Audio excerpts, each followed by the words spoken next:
Dear students, paper code 103 अधिगमकर्ता के रूप में विकास, जिसमें यूनिट 3 में आज सीखने के सिद्धांत हैं।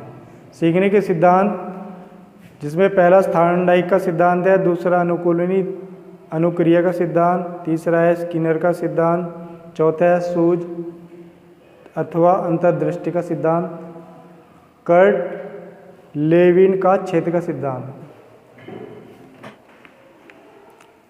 जैसा कि सीखने के सिद्धांत में सबसे पहले हम लेंगे आज थॉर्नडाइक का सिद्धांत। थॉर्नडाइक का सिद्धांत है कि थॉर्नडाइक का उद्दीपन अनुक्रिया का सिद्धांत, इसको ये बहुत ही महत्वपूर्ण है अधिगम के क्षेत्र में, यानी सीखने के क्षेत्र में। इनकी मान्यता थी कि प्रत्येक अनुक्रिया के पीछे किसी न किसी उद्दीपन का हाथ होता है।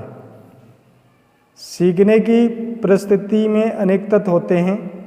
इनमें से एक तत्व या अनेक तत्व मिलकर उत्तेजक का कार्य करते हैं। ये उत्तेजक या उद्दीपन प्राणी पर अपना प्रभाव डालते हैं, जिसके परिणामस्वरूप प्राणी एक विशेष प्रकार की अनुक्रिया करता है।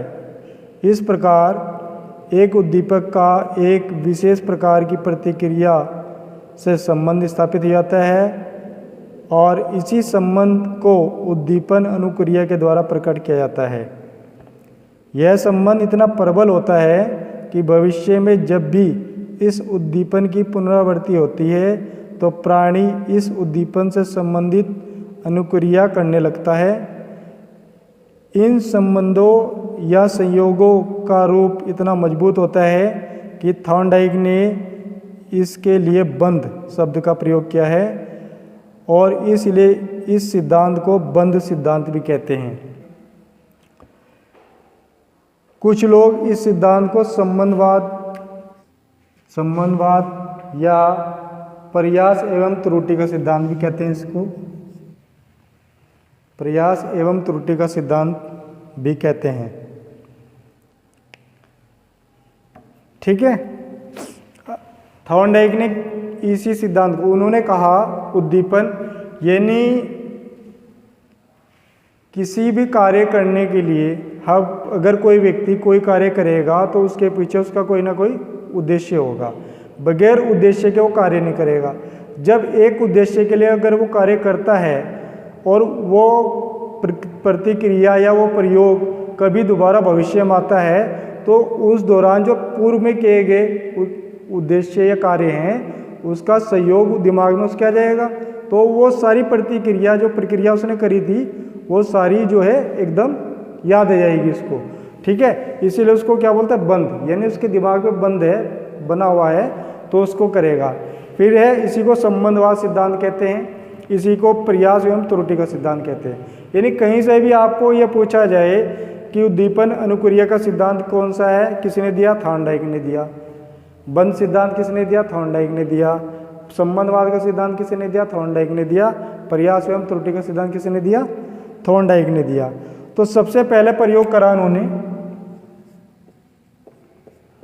अपने सिद्धांत का प्रयोग करा। प्रयोग नंबर 1, प्रयोग नंबर 1 में उन्होंने थॉर्नडाइक ने बिल्ली के ऊपर करा। किसके ऊपर करा,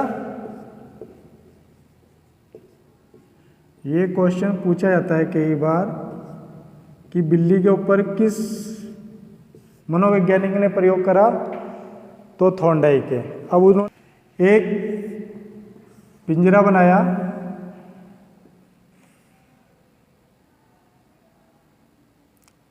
एक यहाँ पे चटकनी थी, अंदर बिल्ली थी,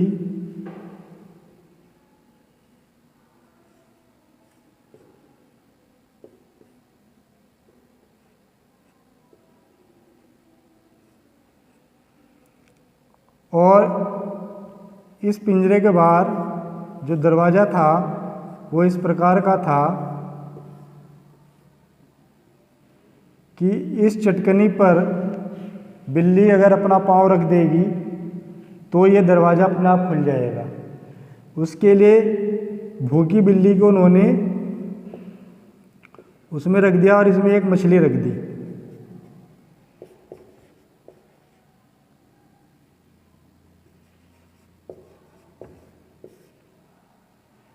ये बिल्ली है, कैट, ये पिंजरा, ये वो बटन है जिस पर उसका पैर आना था। तो होता क्या है, उनके प्रयोग में एक भूखी बिल्ली, बिल्कुल भूखी थी 2-3 दिनों से, और एक जालीदार उलझन बॉक्स था। ये बॉक्स था, इस तरह का डब्बा था। बिल्ली जो है जब भूखी हो और उसके सामने खाना रख दिया जाए, लेकिन उसके बीच में कोई दीवार है और उस दीवार से, वो जाली से वो मछली उसको दिख रही है, ठीक है, तो क्या होगा, परेशान होगी, कूदेगी, फांदेगी, किसी तरह वो उसको मिल जाए, ठीक है। तो भूखी बिल्ली को एक जालीदार उलझन बॉक्स में बंद कर दिया। इस पिंजरे का दरवाज़ा इस प्रकार लगाया था कि उसकी चटकनी दबने पर दरवाज़ा खुल जाता था। इस पिंजरे के बाहर मछली का एक टुकड़ा एक प्लेट में रख दिया। यह मछली का टुकड़ा पिंजरे की जाली से बिल्ली को दिखाई देता था। भूखी बिल्ली के लिए वह मछली का टुकड़ा एक उद्दीपक था। उद्दीपक क्या है? ये मछली।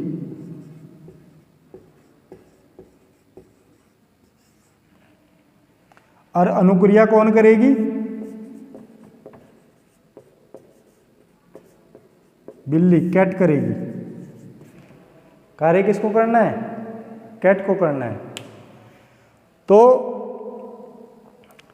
इस उद्दीपक को देखकर, यानी मछली को देखकर बिल्ली व्याकुल हो गई, बेचैन हो गई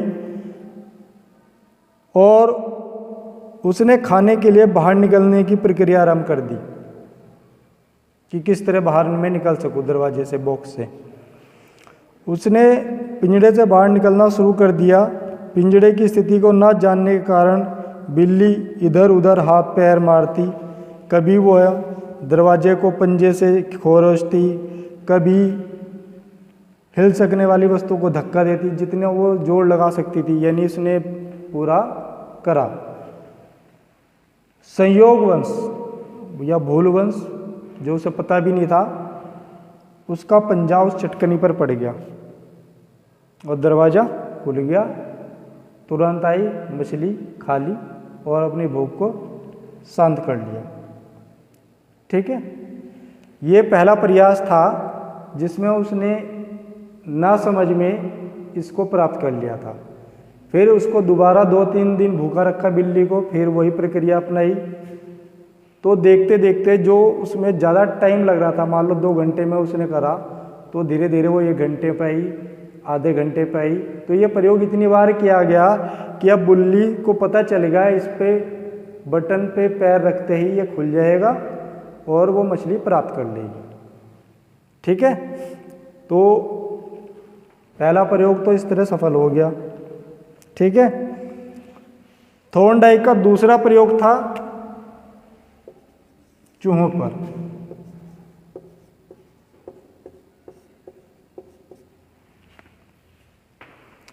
चूहों पर कैसे करा उन्होंने? चूहों पर किया गया प्रयोग को कहते हैं भूल भुलैया, यानी भूल भुलैया द्वारा सिखाना। कैसे सिखाया उन्होंने? इस प्रयोग में बिलायती चूहों को लिया उसने, विदेश के, जो वाइट कलर के होते हैं ना, देखते हैं, देसी तो अपने घर में आसपास घूमते रहते हैं। उन्होंने विदेश को लिया। उसने एक भूखा चूहा लिया, उसे भी भूखा रखा और उसे भूल भुलैया के आरंभ में रख दिया। भूल भुलैया के अंत में कुछ खाना रख दिया। चूहे को खाना तक पहुंचने के लिए भूल भुलैयों में से रास्ता ढूंढना था। उपयुक्त व सही रास्ता एक था, यानी एक इस तरह का बॉक्स था, वो आपने देख के ना इस तरह खाने बने रहते हैं, कांच की गोलियां डालते हैं, ऐसे ऐसे करके आ जाता है ना, देखा ना इस तरह का।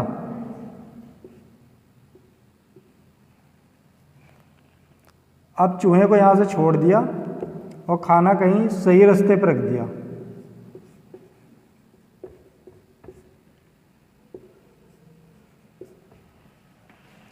ये रैट है। चूहे को खाना तक पहुंचने के लिए भूल भुलैया में वो रास्ता ढूंढना था जो सही था। जब चूहा भूल भुलैया के गलत रास्ते पर जाता था तो उसमें ऐसा सिस्टम बनाया था कि उसे बिजली का झटका लगता था हल्का सा, जिससे वो डर जाता था कि ये इधर रास्ता गलत है। ठीक है, जब वो झटका लगता था तो उपयुक्त रास्ते पर धक्का नहीं लगता था, उसे खाना भी मिल जाता था। यानी कहने का मतलब है चूहा कई बार गलत रास्तों पे गया, जब भी वो गलत रास्ते पे जाता था उसमें ऐसा सिस्टम बना रखा था, कोई तार था जो उससे टच हो जाता था और उसको झटका लगता था, और झटका लगने के बाद क्या होता था, वो डर के मारे वापस चले आता था। तो ऐसे कई सारे रास्तों में गया वो, लेकिन एक टाइम ऐसा आया वो सही रास्ते पे गया और उसको खाना मिल गया।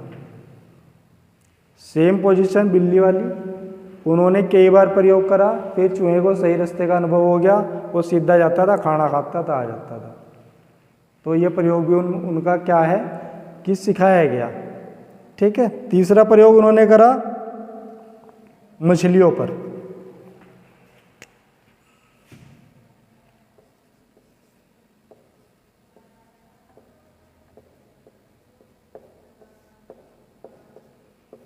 उन्होंने एक जार लिया,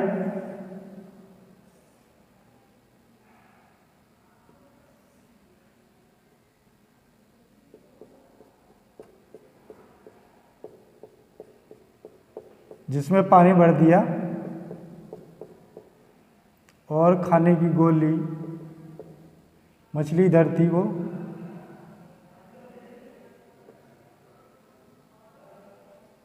मछली बनानी नहीं आ रही मुझे, मछली इधर थी, फिश, और उसमें जो दीवार थी, जो डिवाइड था वो कांच का ही था। यानी कि मछली को दोनों तरफ कैसे लगेगा, पानी सेम लगता था।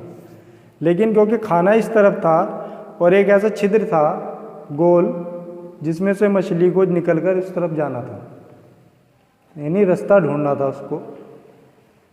तो तीसरा प्रयोग उन्होंने मछली पर किया। उन्होंने टब के 2 बराबर भाग करती हुई एक शीशे की दीवार भी थी। इस दीवार में एक छिद्र था जिसमें से होकर मछली एक भाग से दूसरे भाग में जा सकती थी।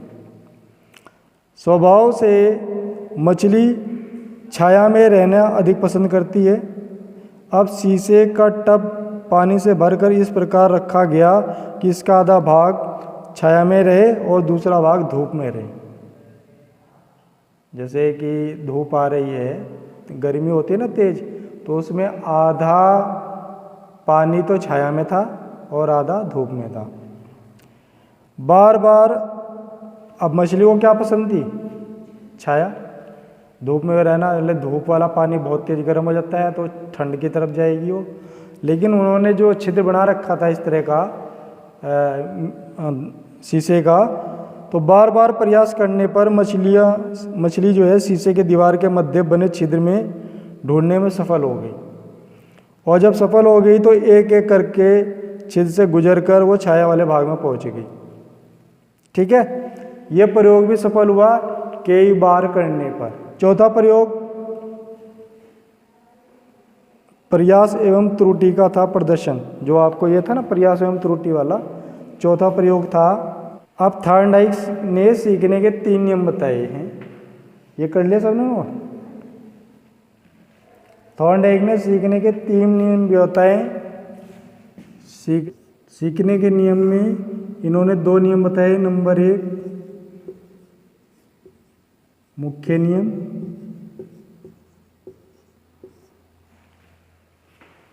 मुख्य नियम में 3 नियम थे। तत्परता का नियम,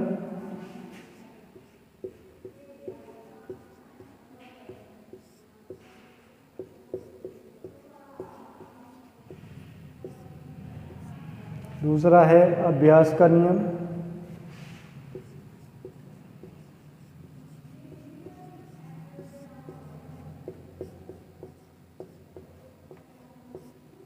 तीसरा है प्रभाव का नियम।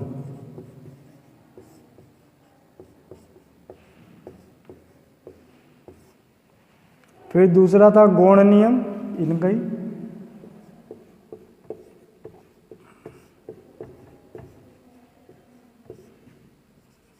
2 नियम थे, मुख्य नियम, गौड़ नियम। गौड़ नियम में इन्होंने 5 बताए। बहुप्रतिक्रिया का नियम,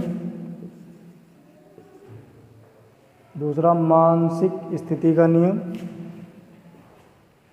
तीसरा था आंशिक क्रिया का नियम, चौथा था इसमें समानता का नियम या असमानता आत्मसात का नियम, और साहचर्य परिवर्तन का नियम। तो ये मुख्य 2 नियम थे, जिसमें पहला था आपका, देखिए सीखने के 2 नियम बताए उन्होंने, मुख्य नियम, गौण नियम। मुख्य नियम है तत्परता का नियम, अभ्यास का नियम, प्रभाव का नियम। गौण नियम है बहुप्रतिक्रिया का नियम, मानसिक स्थिति का नियम, आंशिक क्रिया का नियम, समानता का नियम और साहचर्य परिवर्तन का नियम।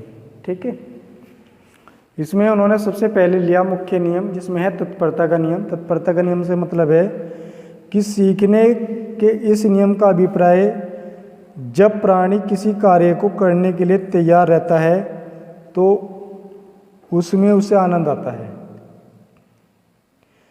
और वह उसे शीघ्रता से सीख लेता है, तथा जिस कार्य के लिए वह तैयार नहीं होता और उस कार्य को करने के लिए बाध्य किया जाता है तो वह झुंझला जाता है और उसे सीख नहीं पाता। सीधा सी बात है।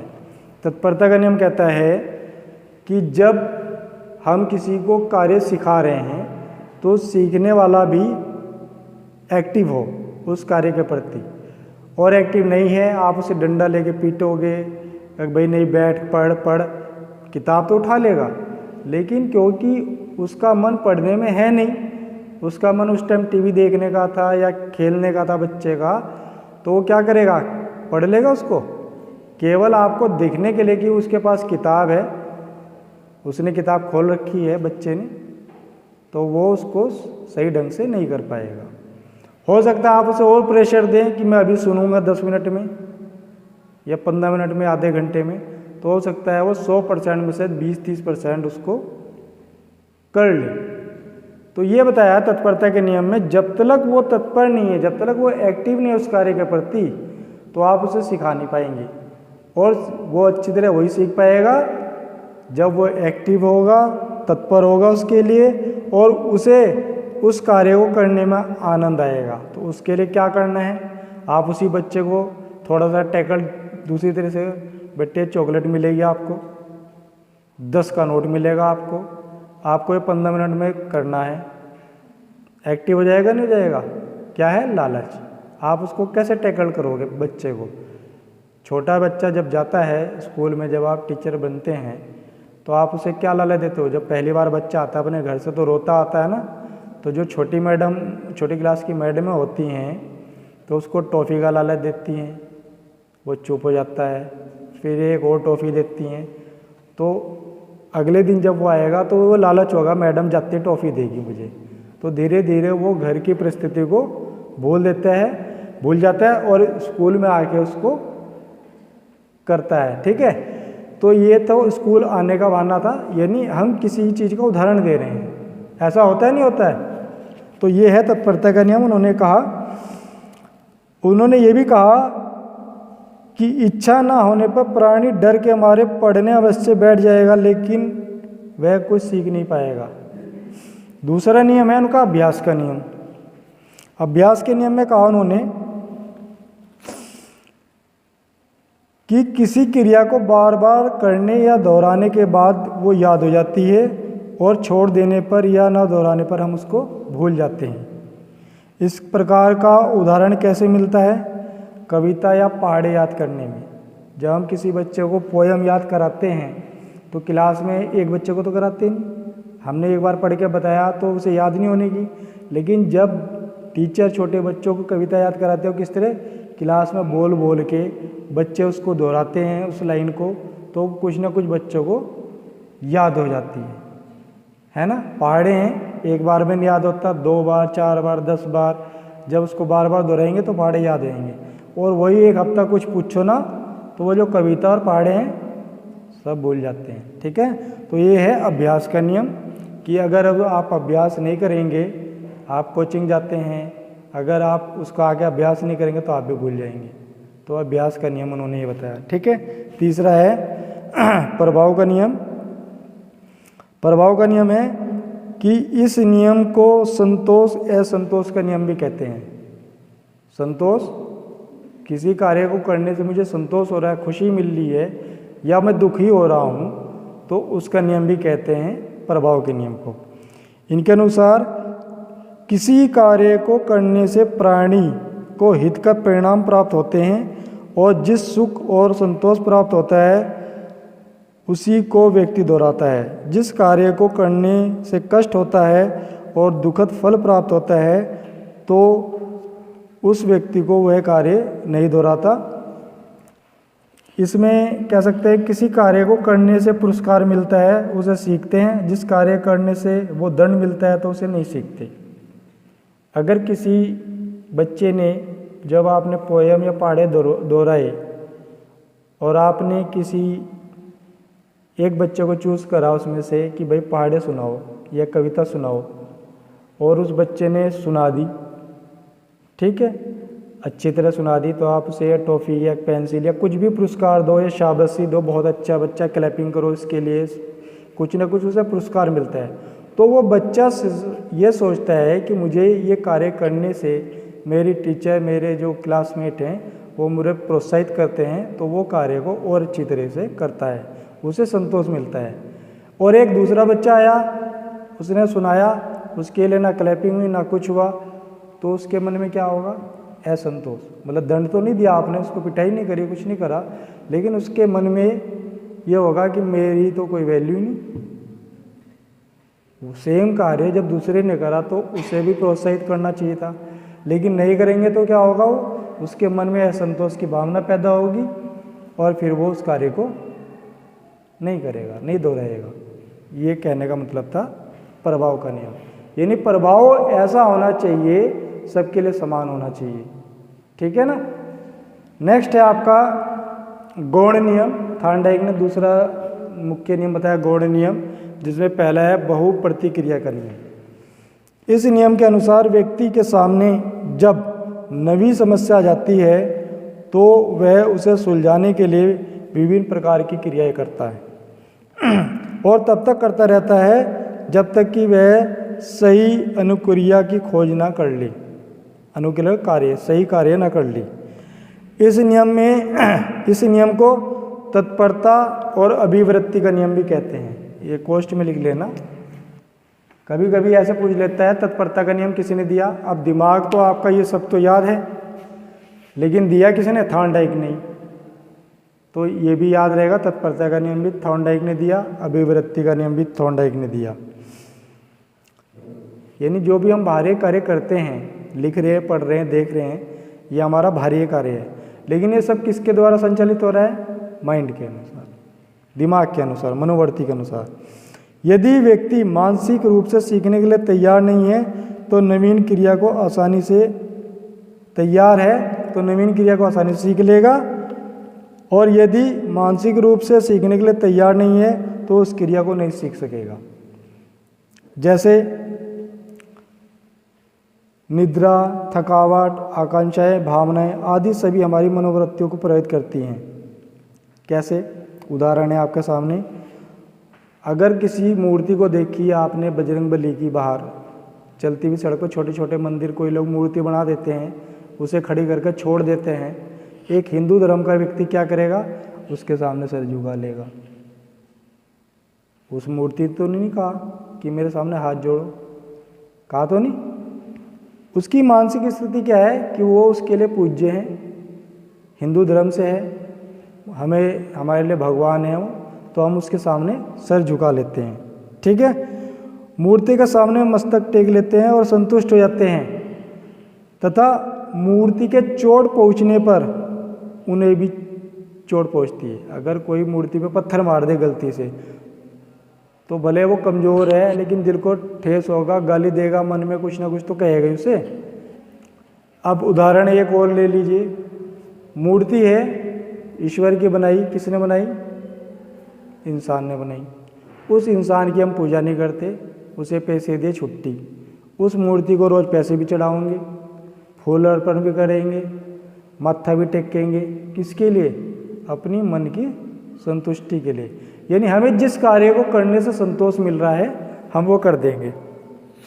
किसी ने कह दिया भाई दान कर दियो आज, ये तेरा बुरा होगा, तो मन की संतुष्टि के लिए, डर के लिए, भय के लिए उसको दान भी करते हैं, है ना। तो मानसिक स्थिति यानी जिस कार्य को करने से हमें संतोष मिलता है वो मानसिक स्थिति का नियम कहलाता है। ठीक है। अभिवृत्ति, अपने आप में मन में होने वाली वृत्ति। नेक्स्ट है आंशिक क्रिया का नियम। आंशिक क्रिया का नियम है कोई एक प्रतिक्रिया, यह नियम इस बात पे बल देती है कि कोई एक प्रतिक्रिया संपूर्ण स्थिति के प्रति नहीं होती, यह केवल संपूर्ण स्थिति के कुछ पक्षों अथवा अंशों की प्राप्ति होती है। जब हम किसी स्थिति का एक ही अंश दोहराते हैं तो प्रतिक्रिया हो जाती है, और इस नियम को इस प्रकार अंश से पूर्ण की ओर शिक्षण सूत्र का अनुसरण किया जाता है। जैसे पाठ योजना की छोटी छोटी इकाइयाँ विभक्त करने पढ़ना इस नियम पर आधारित है। संक्षेप में व्यक्ति किसी समस्या में उपस्थित होने पर उनके अनावश्यक विस्तार को छोड़कर उसके मूल रूप तत्वों पर अपनी अनुक्रिया केंद्रित कर लेता है। जैसे कि आंशिक क्रिया का नियम का मतलब है कि मान लीजिए आप साइंस साइड से मैथ इंटर में तो करी होगी 10th 12th में, तो आपका जो मैथ का पार्ट होता है गणित का, तो उसमें पहला चैप्टर है, दूसरा तीसरा सब अलग अलग होते हैं। तो कुछ टीचर तो जो होते हैं वो पहले चैप्टर से लेते हैं, कुछ जो मैथ के साइंस के टीचर हैं वो सीधा ट्रिग्नोमेट्री ले जाते हैं। ऐसा क्यों होता है? इसलिए होता है कि वो क्लास के जो मैथ के बच्चे हैं, क्योंकि ट्रिग्नोमेट्री 8वीं के बाद 9th या 10th में बहुत ही स्पेशल होती है, एक नया चैप्टर होती है बिल्कुल अलग, तो वो उसको बड़े ध्यान से सीखते हैं बच्चे और उसको छोटे छोटे उसमें टुकड़ों में कर लेते हैं। तो ये कहा है कि हमें किसी भी पढ़ाई को, किसी भी कार्य को करने के लिए पहले आप उसको छोटे छोटे स्टेप बना लीजिए। स्टेप बनाने के बाद उसको धीरे धीरे जब आगे बढ़ेंगे तो लास्ट तक पूरा कर देंगे। या इसे दूसरी भाषा में समझिए कि कोई भी किताब है उसका हम लास्ट का चैप्टर तो नहीं कराएंगे। अगर कोई पाठ्यक्रम सिलेबस दिया है, उसको unit 1st 2nd 3rd 4th 5th में, फिर उसमें फर्स्ट यूनिट में भी 4 भाग दिए हैं, फर्स्ट लेसन 1 2 3 4 5 6, तो ऐसा नहीं है कि फर्स्ट यूनिट का 6ठा लेसन करा देंगे, पहले ही कराएंगे ना। तो इस नियम का मतलब है आंशिक क्रिया का कि हम अंश यानी छोटे छोटे भाग उसके करके उसको पूर्ण की ओर ले जाते हैं, संपूर्ण की ओर। समझ में आ गई मेरी बात? कि इस नियम का तात्पर्य है कि हम किसी भी कार्य को करने के लिए, अगर वो कार्य बहुत बड़ा है या वो उस कार्य करने में ज़्यादा टाइम लग रहा है, तो हम उसके छोटे छोटे अंशों को करके उसको संपूर्ण की ओर ले जाते हैं, संपूर्णता की ओर बढ़ते जाएंगे। तो इसे बोलते हैं आंशिक का नियम। फिर है समानता का नियम। नेक्स्ट है, इस नियम का आधार पूर्व ज्ञान या पूर्व अनुभव है। समानता का नियम पूर्व ज्ञान, पहले से आपको ज्ञान है या आपको अनुभव है किसी नवीन जैसे हम आज आपको सीखने का सिद्धांत पढ़ा रहे, जिसमें हमने थॉर्नडाइक का पढ़ा दिया। कल को मान लो मुझे अगला कोई सिद्धांत पढ़ाना, तो आपको याद दिलाऊंगा कि मैंने कल जो है सीखने के सिद्धांत पढ़ाए थे, उसमें पहला आपको थॉर्नडाइक का सिद्धांत पढ़ाया था, उसके नियम ये थे, ये 2-3 मिनट में बता दिया। तो जो नया सिद्धांत है, तो बच्चे यानी आप लोग उसको कैच करने के लिए, पकड़ने के लिए जो सिद्धांत कराएंगे, किसके बारे में कराएंगे? सीखने के बारे में कराएंगे। यानी पूर्व ज्ञान और पूर्व अनुभव को नवीन समस्या, नवीन ज्ञान में जोड़ने वाला संबंध है समानता का नियम। ठीक है। नेक्स्ट और लास्ट है आपका साहचर्य परिवर्तन का नियम। इस नियम से नाम से स्पष्ट है, इसमें सीखने की अनुक्रिया का स्थान परिवर्तन होता है। यह स्थान परिवर्तन मूल उद्दीपक से जुड़ी हुई अथवा किसी सहचारी उद्दीपक वस्तु के प्रति किया जाता है। उदाहरण से समझिएगा,